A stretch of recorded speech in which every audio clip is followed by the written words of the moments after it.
عشق عرفاں کی دولت رشیدی میں ہے۔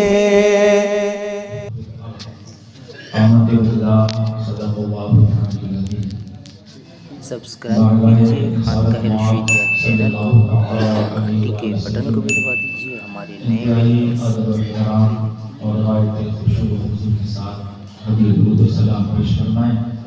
صلی اللہ علی محمد عدد ما ذکرہ الذاکرون وعدد ما ذکرہ عن ذکرہ الغافلون۔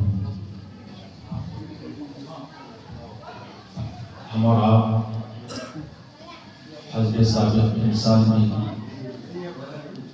بحر الاسرار قاسم الانوار قطب العرفاء والاشراف حضرت شاہ محمد عبدالعلیم آسی غازی پوری 8ویں عظیم سردارہ نشین خانقاہ عالیہ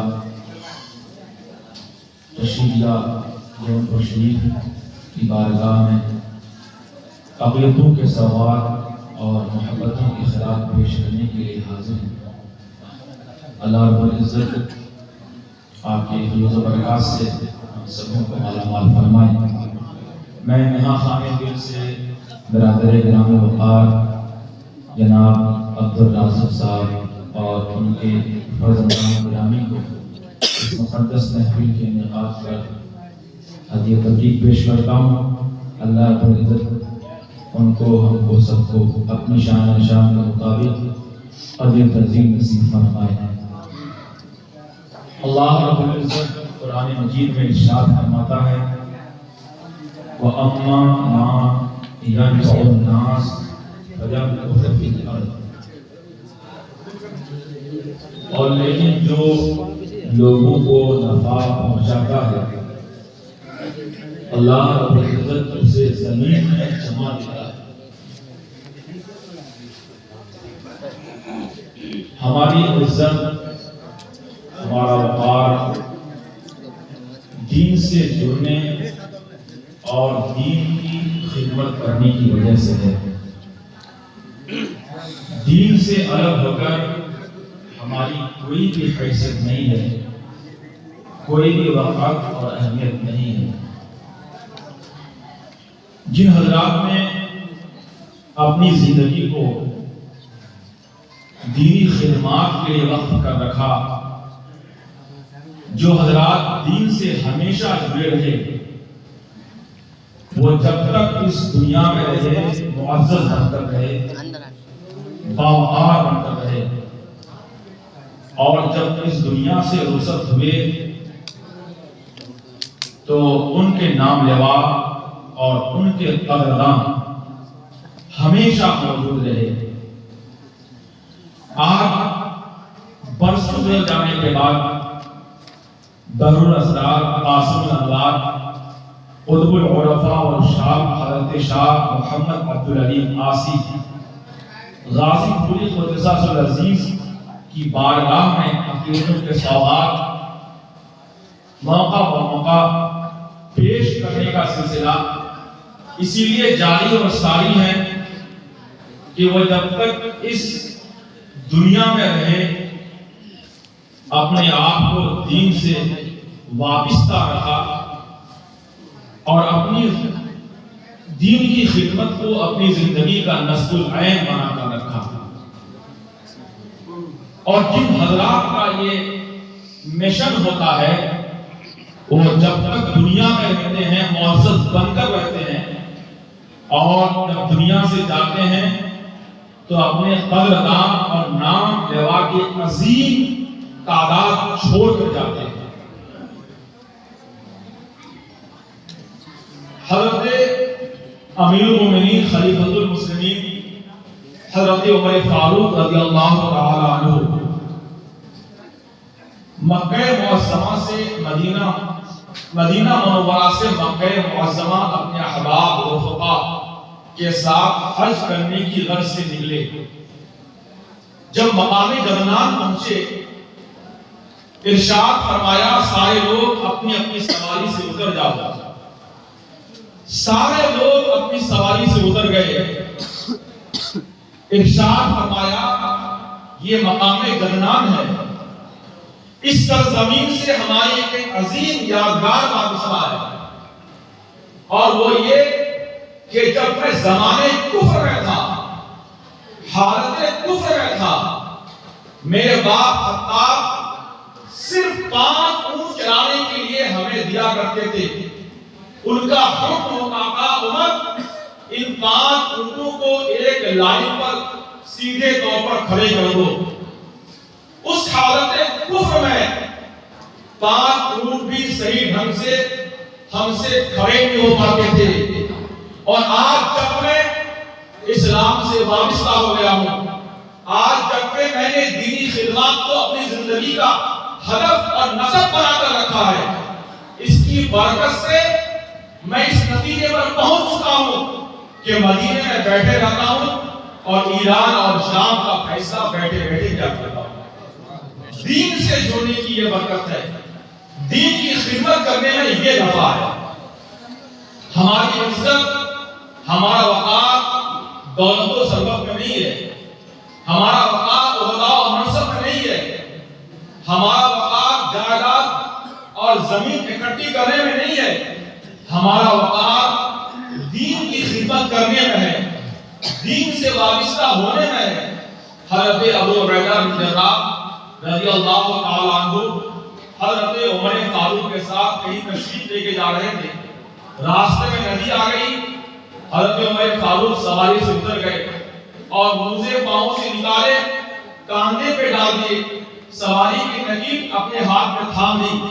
حضرت ابو عبیدہ بن جراح نے عرض کیا حضور موزے ہمیں دے دیں، سواری کی نکیل ہمیں تھما دیں، یہ ملک غیروں کا ہے، آپ اس طرز عمل سے غیروں کے دلوں سے آپ کا رعب و دبدبہ اٹھ جائے گا، ہیبت ختم ہو جائے گی۔ حضرت عمر فاروق نے ارشاد فرمایا اے ابو عبیدہ بن جراح خدا کی قسم تمہارے علاوہ یہ جملہ کوئی اور کہتا تو میں اس سے ایسی سزا دیتا جو سزا ہمیشہ یاد رکھی جاتی۔ یاد رکھو جب تک ہم اسلام سے وابستہ نہیں ہوئے تھے، جب تک ہم نے دینی خدمات کو اپنی زندگی کا نصب العین بنا کر نہیں رکھا تھا، ہم ذلیل تھے، ہم حقیر تھے، سماج اور معاشرہ میں ہماری کوئی حیثیت اور کوئی وقت نہیں تھی۔ جب سے ہم نے اسلام کے دامن کو تھاما ہے، اپنی دینی خدمت کو اپنی زندگی کا نصب العین بنا کر رکھا ہے، تب سے اللہ رب العزت نے ہمیں باوقار بنا دیا ہے، ہمیں معزز بنا دیا ہے۔ اب اگر ہم اسلام کے علاوہ کسی اور چیز میں عزت کو ڈھونڈیں گے، وقار کو تلاش کریں گے، پھر اللہ تعالیٰ ہمیں ذلیل کر دے گا، ہمیں حقیر کر دے گا۔ تمام نعمتوں میں سب سے بڑی اور سب سے اہم نعمت یہ نعمت اسلام ہے، یہ دولت اسلام ہے۔ یہ وجہ ہے کہ ہمارے بزرگان دین نے زمین و جائیداد سے بڑھ کر کے، تخت و تاج سے بڑھ کر کے، عہدہ و منصب سے بڑھ کر کے دین اسلام کو فوقیت دی ہے، شریعت اسلامیہ کو ترجیح دی ہے۔ حضرت یوسف علیہ السلام مصر کے بادشاہ بنائے جا چکے ہیں۔ آپ کا ایک قاصد آپ کے والد بزرگار حضرت یعقوب علیہ السلام کی خدمت میں حاضر ہوتا ہے اور عرض کرتا ہے کہ حضرت آپ کا بیٹا یوسف مصر کا بادشاہ بنایا جا چکا ہے۔ بادشاہ کوئی معمولی چیز نہیں ہے، بہت بڑا غیر معمولی منصب کا نام بادشاہ و سلطنت ہوتا ہے، مگر اس کے باوجود حضرت یعقوب علیہ السلام کے چہرے سے خوشی کے آثار ظاہر نہیں ہوئے۔ ارشاد فرمایا یہ بتاؤ کہ میرا بیٹا یوسف کس دین میں ہے؟ جب بتایا گیا کہ آپ کا بیٹا یوسف دین اسلام پر ہے، تب آپ کو خوشی ہوئی اور آپ کے چہرے سے مسرت کے آثار ظاہر ہوئے۔ میں آج یہ کرنا چاہتا ہوں کہ ہمارے بزرگان دین نے، اولیاء کرام نے، مقربان بارگاہ الہی نے دین اسلام کو، شریعت اسلامیہ کو دنیا کی تمام نعمتوں پر ترجیح دی ہے، تمام دولتوں پر فوقیت دی ہے۔ یہ وجہ ہے کہ عارف باللہ حضرت سرکار یاسین علی پوری قدس سر عزیز نے بھی اپنے پیروں کے قدم بقدم چل کر کے شریعت اسلامیہ کو، دین اسلام کو تمام نعمتوں سے بڑھ کر کے، تمام دولتوں سے بڑھ کر کے ہر حال میں، ہر جگہ میں فوقیت دی ہے اور ترجیح دی ہے۔ ایک بار شاہ غازی پور کے ایک بدر عالم صاحب مرحوم کہا کرتے تھے، جو جن کی انگریزی BA اور MA والوں سے بھی بہتر تھی، مگر افسوس کی بات یہ کہ ان کے پاس کوئی ڈگری نہیں تھی۔ الہ آباد ہائی کورٹ کو کچھ وکیلوں کی ضرورت محسوس ہوئی تو حضرت عاصم غازی پوری نے ان سے فرمایا کہ تم وکالت کے منصب کو پانے کے لیے وکالت کا فارم بھر دو۔ حسب الحکم شاہ بدر عالم صاحب نے فارم بھر دیا، بغیر کسی تعلیمی سند کے ان کا فارم منظور کر لیا گیا، ان کی درخواست منظور کر لی گئی۔ سب لوگوں کو بڑا تعجب ہوا کہ بغیر کسی تعلیمی سند کے درخواست کا منظور کر لیا جانا یہ دنیا کا سب سے پہلا اور بہت بڑا واقعہ ہے۔ حضرت سرکار عاصم غازی پوری نے بڑے سرکار سے فرمایا کہ میاں شاہد، تم نے دیکھا کہ ہائی کورٹ نے شاہ بدر عالم کے درخواست کو بغیر کسی تعلیمی سند کے منظور کر لیا، قبول کر لیا۔ جو اتنا بڑا قانونی کام کرا سکتا ہے، کیا وہ امتحان میں پاس نہیں کرا سکتا ہے؟ بڑے سرکار فرماتے ہیں جی حضور، ضرور وہ سب کچھ کر سکتا ہے۔ حضرت بڑے سرکار فرماتے ہیں کہ جب میرے پیر دستگیر نے ایسا فرمایا تو مجھے یقین ہو گیا کہ اب شاہ بدر عالم صاحب امتحان میں ضرور کامیاب ہو جائیں گے۔ شاہ بدر عالم صاحب امتحان دینے کے لیے بارگاہ عاصم میں حاضر ہوئے۔ سرکار عاصم رضی اللہ تعالیٰ عنہ نے مصافحہ کیا اور ہاتھ پکڑ کر دعا دیتے رہے کہ خدا تم کو کامیاب کرے، خوش جاؤ خوش آؤ۔ مگر شاہ بدر عالم صاحب کی قسمت میں شامت آ گئی۔ انہوں نے عرض کیا کہ حضور، جب تک آپ یہ نہیں فرمائیں گے کہ تم پاس ہو گئے تب تک ہم نہیں جائیں گے۔ حضرت سرکار عاصم نے فرمایا کہ اللہ تعالیٰ کی رحمت سے تم کو مایوس نہیں ہونا چاہیے، اللہ تبارک و تعالیٰ کے فضل سے، پیروں کے کرم سے تم اللہ نے چاہا تو تم پاس ہو جاؤ گے۔ مگر وہ مصر ہو گئے کہ جب تک آپ یہ نہیں کہیں گے کہ تم پاس ہو گئے ہم یہاں سے نہیں جائیں گے۔ سرکار عاصم کو جلال آ گیا، چہرے مبارک سرخ ہو گئے، چہرہ مبارک سرخ ہو گیا، داڑھی کے بال کھڑے ہو گئے۔ سرکار عاصم غازی پوری نے فرمایا کہ تم مجھ سے وہ بات کہلوانا چاہتے ہو جو ہمارے پیروں کی زبان سے اور منہ سے کبھی نہیں نکلی۔ حضرت شاہ بدر عالم صاحب ہیبت سے کانپنے لگے اور کسی طرح سے وہاں سے رخصت ہو گئے۔ بڑے سرکار فرماتے ہیں کہ مجھے یقین ہو گیا کہ امتحان کسی بھی حالت پاس ہوگا۔ یہ گئے اور امتحان میں ناکام ہو کر کے واپس پڑے۔ 3 سال تک امتحان دینے کی رات تھی۔ دوسرے سال پھر شاہ بدر عالم صاحب حضرت عاصم الرحمن کی بارگاہ میں حاضر ہوئے۔ سرکار عاصم نے فرمایا کہ تم شاہ عبدالسبحان صاحب کے خانقاہ نقش بندیہ کے اس وقت کی گدی نشین تھے اور حضرت عاصم کے اجل خلفاء میں سے۔ فرمایا کہ تم ان کے پاس جاؤ اور ان سے رخصت ہو کر اجازت لے کر تب تم امتحان دے کے آؤ۔ شاہ بدر عالم صاحب کی شامت آئی، انہوں نے عرض کیا کہ میں اپنے پیروں کی بارگاہ کے علاوہ کہیں نہیں آؤں گا۔ حضرت عاصم نے فرمایا کہ میں تمہیں بھیج رہا ہوں، ان کے پاس جانا میرے پاس ہی جانا ہے، اس لیے وہاں جاؤ، وہاں سے یاد لے کر تب تم وہاں الہ آباد جاؤ۔ مگر انہوں نے اصرار کیا کہ میں کسی بھی حال میں نہیں جاؤں گا۔ پھر وہ گئے اور پھر ناکام پلٹے۔ تیسری بار پھر حاضر خدمت ہوئے، پھر حضرت عاصم نے فرمایا کہ وہاں جاؤ، اگر وہ اجازت دیتے ہیں تو جاؤ۔ انہوں نے پھر یہ بات دہرائی، بڑے سرکار فرماتے ہیں پھر گئے اور پھر ناکام ہو کر لوٹے۔ میں عرض کرنا چاہتا ہوں کہ سرکار عاصم رضی اللہ تعالیٰ عنہ کی ذات اتنی مقدس تھی کہ اپنے پیروں کے قدم بقدم چلا کرتے تھے، سرے منہ بھی اور میں پھیر میں کسی طرح سے بھی انحراف بالکل نہیں کیا کرتے تھے۔ یہ بزرگان دین، یہ اولیاء کاملین، یہ مقربان بارگاہ الہی کی شان ہوا کرتی ہے، جو ہر حال میں دین کو، شریعت کو فوقیت دیا کرتے ہیں، ترجیح دیا کرتے ہیں۔ یہ حضرات اللہ تبارک و تعالیٰ کی رحمت کے خاص نشانی ہوا کرتے ہیں، اپنے نام نماؤں کو اپناتے ہیں، ان کی خیر خواہی فرماتے ہیں اور اللہ تبارک و تعالیٰ کی بارگاہ میں حضوری کے وقت میں اپنے مریدین کے گناہوں کی مغفرت کے خواہاں اور خواہش دعا کرتے ہیں۔ 500 برس کے پہلے کے مسلم ثبوت بزرگ اور عالم امام عبد الوہاب شاہرانی نے کیا خوب ارشاد فرمایا.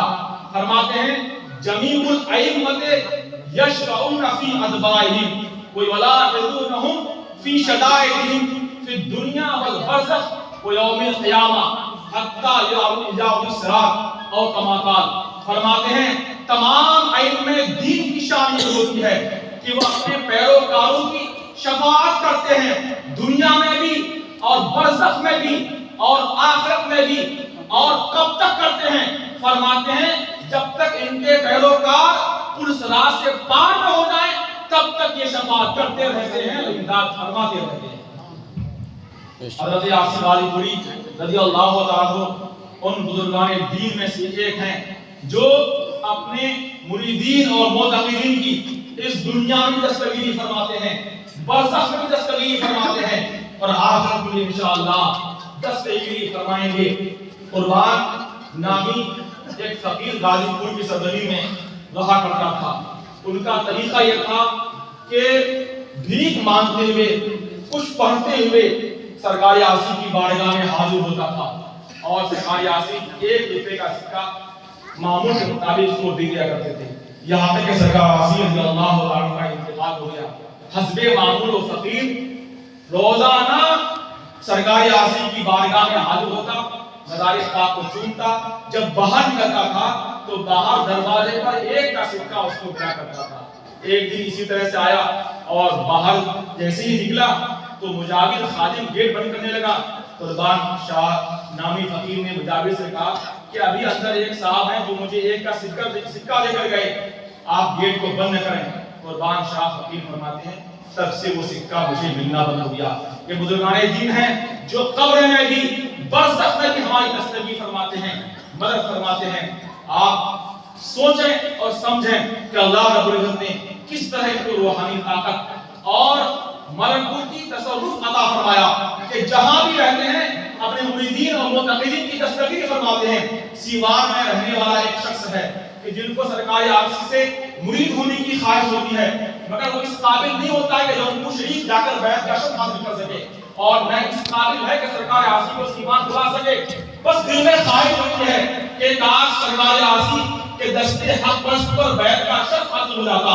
ادھر سیوان میں رہنے والے شخص کے دل میں مرید ہونے کی خواہش پیدا ہوتی ہے, ادھر سرکار عاصم غازی پوری جونپور شریف میں اپنے خادم خاص سے فرماتے ہیں کہ سیوان میں رہنے والے شخص کا نام مریدین کے رجسٹر میں درج کر لو. ادھر خادم خاص مرید کا نام رجسٹر میں درج کرتا ہے اور ادھر سیوان میں رہنے والا شخص اپنے تکیہ کے نیچے شجرہ بھی پاتا ہے, خدا ہے چاک ترقی پاتا ہے.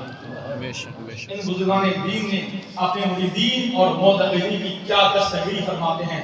بڑے سرکار رضی اللہ تعالیٰ عنہ فرماتے ہیں کہ ایک بار میں درد جگر کے عارضے میں مبتلا ہو گیا. میرے کراہنے کی آواز سڑک تک پہنچا کرتی تھی. میرے پیر و مرشد نے فرمایا کہ تم اپنے دادا سید شاہ قیام الدین کو اپنے وقت کا دیوان کی سمجھو اور تمام ضرورتیں ان سے طلب کیا کرو. حضرت بڑے سرکار فرماتے ہیں کہ میں کسی آدمی کو بھیجتا تھا اور وہاں سے ہمارے دادا کے مزار کی مٹی لا کر کے اس درد کی جگہ پہ وہ مرتا تھا تو درد کافور ہو جاتا تھا, درد دور ہو جاتا تھا. مگر کچھ دیر کے بعد پھر درد کا عارضہ مجھے لاحق پیدا کرتا تھا. جب میں اسی دوران میں پہلی بیت گئے تو میں نے اپنی حالت ایک خط میں لکھی اور 2 بجے دن میں نے خط ڈاک کے حوالے کیا. ادھر حضرت عاصم غازی پوری جو غازی پور میں تشریف فرماتے اپنے خادم خاص سے فرمایا 2 بجے دن, ادھر 2 بجے دن حضرت بڑے سرکار خط ڈالتے ہیں اور اسی وقت میں حضرت عاصم نے اپنے خادم خاص سے فرمایا کہ مجھے گورکھپور جانا ہے. تمام لوگ بدخود ہو گئے کہ نہ تو پہلے سے کوئی گورکھپور جانے کا اعلان تھا اور نہ کہیں سے کوئی دعوت آئی ہے. مگر بڑے حضرت عاصم نے فرمایا کہ مجھے گورکھپور جانا ہے, شاہ عبدالسلام کو تاب دے دو کہ میں صبح پہنچنے والا ہوں. حضرت بڑے سرکار فرماتے ہیں کہ شاہ عبدالسلام صاحب نے مجھے اطلاع بھجوائی کہ آپ کے پیر و مرشد صبح تشریف لانے والے ہیں. بڑے سرکار فرماتے ہیں مجھے خوشی کی کوئی انتہا نہ رہی. میں بڑے سرکار فرماتے ہیں کہ میں روزانہ پالکی پہ سوار ہو کر کے سرکار کی بارگاہ میں حاضر ہوتا تھا مگر حضرت نہ تو میری خیریت دریافت فرماتے تھے اور نہ مجھے کوئی ضرورت کی خیر بتانے کے لیے۔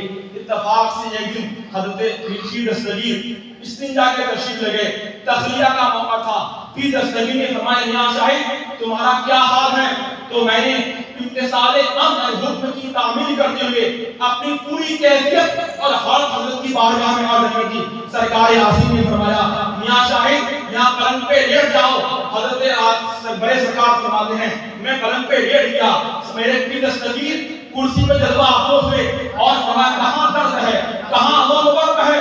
پیر دستگیر نے ہماری اپنی انگلی درد کے جگہ میں رکھی، خدا کی قسم ایسا محسوس ہوا کہ وہ درد کبھی تھا ہی نہیں، کبھی وہ تھا ہی نہیں۔ بڑے سرکار فرماتے ہیں کہ جس ڈاکٹر نے میری بیماری کو لاعلاج بتایا تھا، شام میں ڈاکٹر میرے پاس آیا اور مجھے خوشی کی حالت پا کر کے ڈاکٹر کہنے لگا کہ تم اتنے خوش کیوں ہو، تم اتنے مسرت میں کیوں ہو؟ بڑے سرکار فرماتے ہیں کہ میں نے ڈاکٹر سے کہا کہ ڈاکٹر صاحب ہمارے پورے مرشد تشریف لے کے آئے ہیں اور میرے پورے مرشد نے مجھے صحیح کر دیا ہے۔ اور بڑے سرکار فرماتے ہیں کئی لوگوں سے میں نے خوشی کے نشے میں آ کر کے اس بات کو بتایا تو پھر یہ تکلیف لوٹ آئی۔ پھر میں نے اپنے سالے کو اپنے پیر دستگیر کی بارگاہ میں بھیجا اور عرض کیا کہ حضور پہلے تو بیماری تھی، اب میں پیروں کی کرامت کے اظہار کی وجہ سے عذاب میں ہوں، اس لیے ہماری غلطی معاف کریں، میں توبہ کرتا ہوں۔ بڑے سرکار فرماتے ہیں کہ یہ جب میں نے علیزہ کہہ کر کے بھیجا، ادھر میرے پیر دستگیر نے مسکرایا، سرکار کا مسکرانا تھا کہ پھر درد ہمارا ہمیشہ کے لیے ختم ہو گیا۔ یہ بزرگان یقین ہیں، یہ اولیاء کاملین ہیں۔ ایک واقعہ عرض کروں اس کے بعد خود ہو جاؤں گا کہ بزرگان کس طرح تصرف فرماتے ہیں اور کس طرح اختیار فرماتے ہیں اپنے مریدین اور معتقدین کے حوالے سے۔ جونپور شریف میں ایک عبدالحکیم خان رحمۃ اللہ تعالی علیہ رہا کرتے تھے، جن کا مزار پاک خواجہ مخدوم محمد عیسیٰ تاج رحمۃ اللہ تعالی علیہ کے قریب تھا۔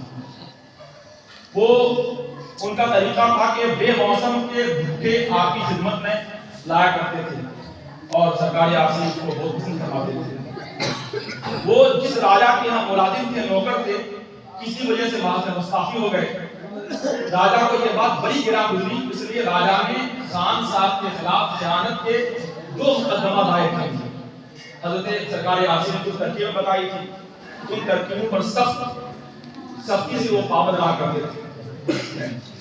مقدمہ کی پیروی کی گئی، وزیروں نے خط آ کر کے خان صاحب سے کہا کہ اب بحث پوری ہو چکی ہے، اب بہت مشکل ہے کہ آپ جیل جانے سے بچ جائیں۔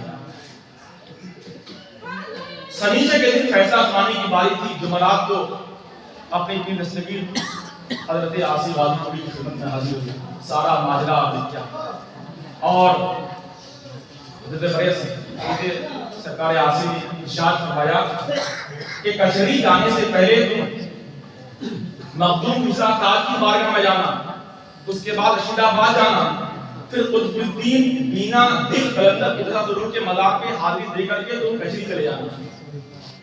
سنیچر کا دن آتا ہے اور اس کے بعد پھر حضرت بڑے سرکار عاصم نے ارشاد فرمایا کہ خان صاحب آپ ہر سال دعوت کرتے تھے، اس سال دعوت کب کریں گے؟ تو خان صاحب نے عرض کیا کہ حضور جب حکم ہو پیش کر دوں۔ خان صاحب کا طریقہ یہ تھا کہ مدد کی روٹی آپ کی خدمت میں ہر سال کھانا کر کے پیش کیا کرتے تھے۔ حضرت عاصم نے فرمایا کہ اتوار کے دن دعوت رکھیں۔ خان صاحب نے عرض کیا کہ حضور سنیچر کے دن فیصلہ کی تاریخ ہے، پتہ نہیں سنیچر اتوار کو کہاں رہوں کہاں رہوں، اس لیے کل ہی پیش کر دیتا ہوں۔ حضرت سرکاری عاصم نے فرمایا نہیں، اتوار کو دعوت رکھو۔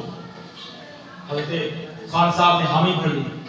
اس کے بعد سنیچر کا دن ہوتا ہے، پیر کی ہدایت کے مطابق رشید آباد بھی جاتے ہیں، خواجہ عیسیٰ تاج کی بارگاہ میں جاتے ہیں اور اس کے بعد قطب الدین بینا دل کے مزار پاک پر حاضر رہتے ہوئے کچہری جاتے ہیں۔ جج انگریز جج جو خان صاحب کو دیکھ کر کے آگ بگولا ہو جایا کرتا تھا، وہ جج تجویز لکھ کے لاتا ہے اور اس تجویز میں 2 سال کی جیل کی سزا ہوتی ہے۔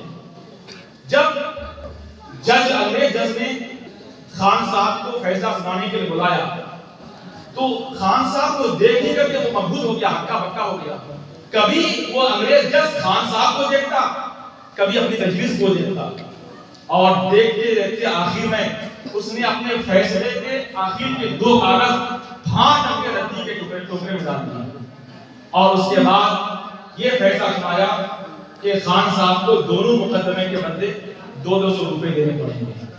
اس کے بعد ایک صاحب نے اس پھاڑے ہوئے کاغذ کو پڑھا، اس میں لکھا ہوا تھا کہ خان صاحب کو 2 سال کی جیل کی سزا دی جاتی ہے، مگر اللہ اکبر، خان صاحب جو بزرگوں کے فیض یافتہ تھے، بزرگوں کے حکم کی تعمیل کرتے ہوئے کورٹ پہنچے تھے، جج دیکھ کر کے مبہوت ہو جاتا ہے، ہکا بھکا ہو جاتا ہے۔ آپ سوچیں کہ بزرگان دین اولیاء کرام کس طرح سے اپنے ماننے والوں کی خیر خواہی فرماتے ہیں، اس کو دنیاوی عذاب سے بھی اور دنیاوی کلفت سے بھی، برزخی مصیبت سے بھی اور اخروی مصیبت سے بھی محفوظ فرماتے ہیں۔ صاحب اس لیے سرکار عاصم غازی پوری قدرت العظیم کہ اللہ کی بارگاہ کے مروب تھے، رسول اللہ کی بارگاہ کے مروب تھے، اولیاء کرام کی بارگاہ کے بھی مروب تھے۔ کتابوں میں آتا ہے کہ آخر وقت میں آپ پر نسبت چشت کا غلبہ ہو گیا تھا۔ آپ نے 3 شعر ظہیر نواز کی بارگاہ میں لکھ کر کے بھیجے تو ظہیر نواز کی بارگاہ سے ارشاد ہوتا ہے کہ عبدالعلیم میرا ہے، میں عبدالعلیم کا ہوں۔ محبوب الہی کی بارگاہ سے ارشاد ہوتا ہے کہ شاہ عبدالعلیم عاصم کو میرا سلام کہہ دینا اور ان سے کہہ دینا کہ تمہاری ذات سے ہمارا سلسلہ ان اطراف میں قائم و دائم ہے۔ حضرت بڑے سرکار فرماتے ہیں کہ آخری وقت میں اسی دوران جب نسبت چشت کا غلبہ ہو گیا تھا، فرماتے ہیں 2 لوگ آپ کی خدمت پر معمور تھے، رات کے 4 بجے 2 بجے تک میں تھا اور 2 بجے اٹھ کر میں خلوت خانے میں چلا گیا۔